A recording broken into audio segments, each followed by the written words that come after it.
الدكتور غادر الجامعة، اخذوا أماكنكم.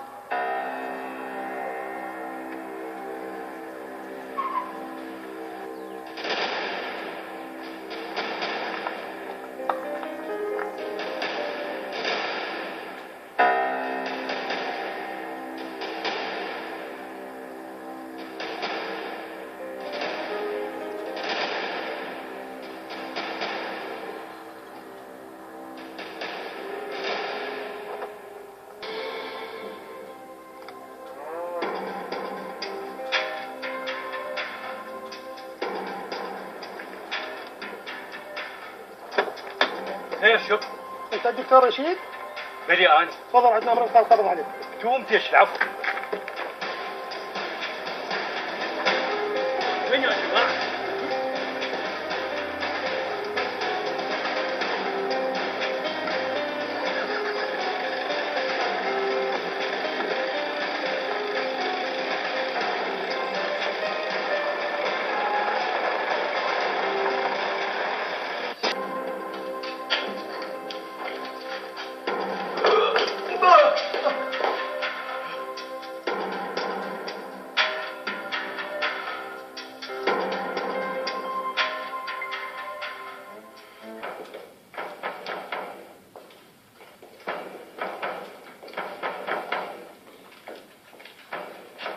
أهلا حج رشيد.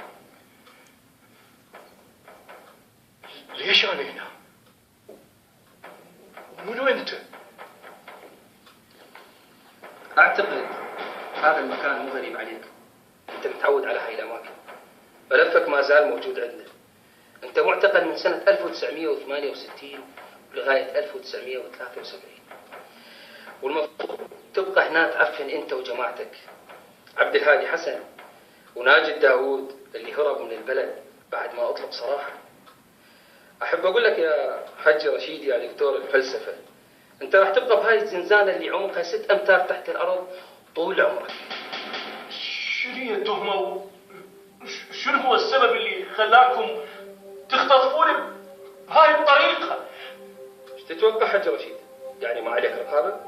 أنت مراقب من يوم اللي أطلق سراحك بيه ولحد الآن، باقي بنفس نشاطك السياسي، والدليل المحاضرات اللي تنطيها للطلبة، هذا خير دليل عليك إنه أنت باقي تمارس نشاطك. كذب. أنا أستاذ جامعة، ما عندي ممارسات خارج نطاق محاضراتي، كوني أستاذ جامعة. هاي اعترافاتك يا حج رشيد؟ أي اعترافات؟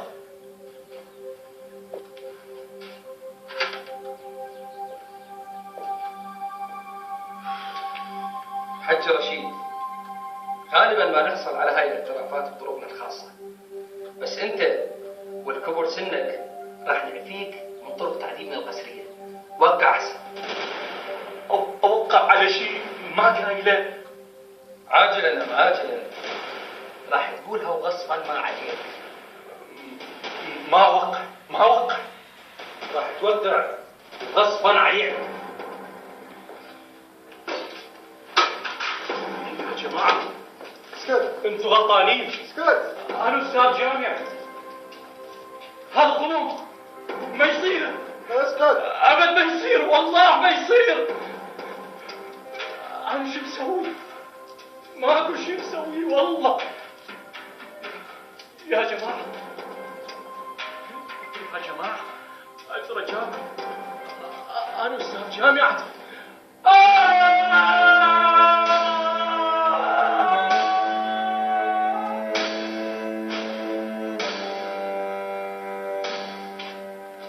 الأبرة بالكف الأيسر وبالعصر، يعني معناها شلل وراح طول عمرك ما تقدر تحرك.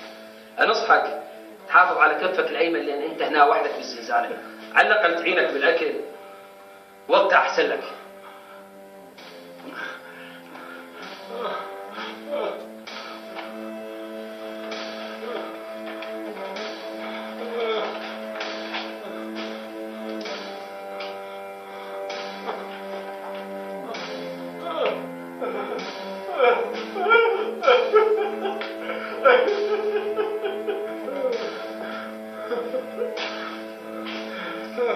عظيم. هسه صار عندك ملف واكو مقرر البقاء هناك، لكن لازم اقضي على اساليب التفاهم وياك اللي هو كف الايمن واللسان.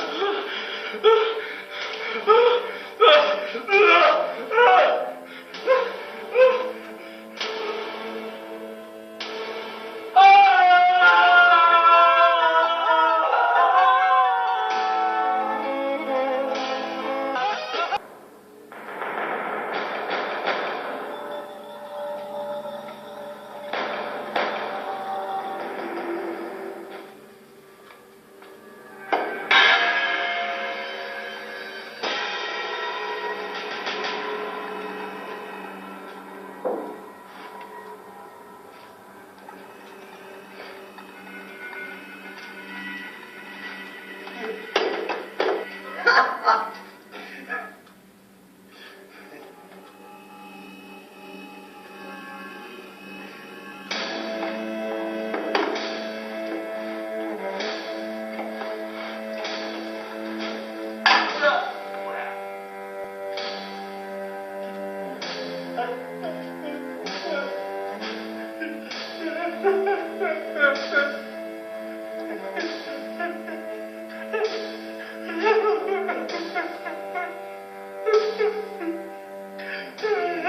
ha!